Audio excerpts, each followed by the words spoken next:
আল্লাহ তাআলা কিয়ামতের দিন সাইয়েদনা নূহ আলাইহিস সালামকে বলবেন, নূহ তুমি কি দাওয়াত পৌঁছিয়েছো তোমার উম্মতের কাছে? নূহ আলাইহিস সালাম বলবেন, হ্যাঁ আমি পৌঁছিয়েছি। এবার নূহের উম্মতকে আল্লাহ জিজ্ঞেস করবেন, এ নূহের উম্মতেরা তোমাদের নবী নূহ কি দাওয়াত পৌঁছিয়েছে?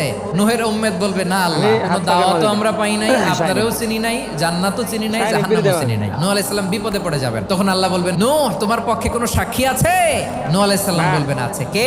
উম্মতে মুহাম্মদ। তখন আমরা বলবো, আল্লাহ, আল্লাহর নবী নূহ আলাইহিস সালাম তিনি আপনি যা যা বলেছেন ঠিক তা তার উম্মতের কাছে পৌঁছে দিয়েছে। এবার নূহের উম্মতের সাথে আমাদের ঝগড়া লাগবে। তারা বলবে, তোমরা আসছো আমাদের হাজার হাজার বছর পরে, তোমরা কি করে জানলা? তোমাদের সাক্ষী ধর্তব্য হবে না? আমরা তখন বলবো, আমাদের কোরআনে তোমাদের নবীর নামে আল্লাহ তাআলা একটা সূরা নাজিল করেছেন, সূরাতে নূহ। দিন রাত এক করে তোমাদের কাছে তিনি দাওয়াত পৌঁছেছেন, সব আমরা জানি। আমরা যখন বলবো এই কথা, নূহের উম্মত চুপসে যাবে। তখন আমরা সত্য বলেছি কিনা এটা আল্লাহ তাআলা জানতে চাইবে বিশ্বনবীর কাছে। তখন বিশ্বনবী আমাদের পক্ষে সাক্ষী দিবেন। আওয়াজ করে বলেন আল্লাহু আকবার।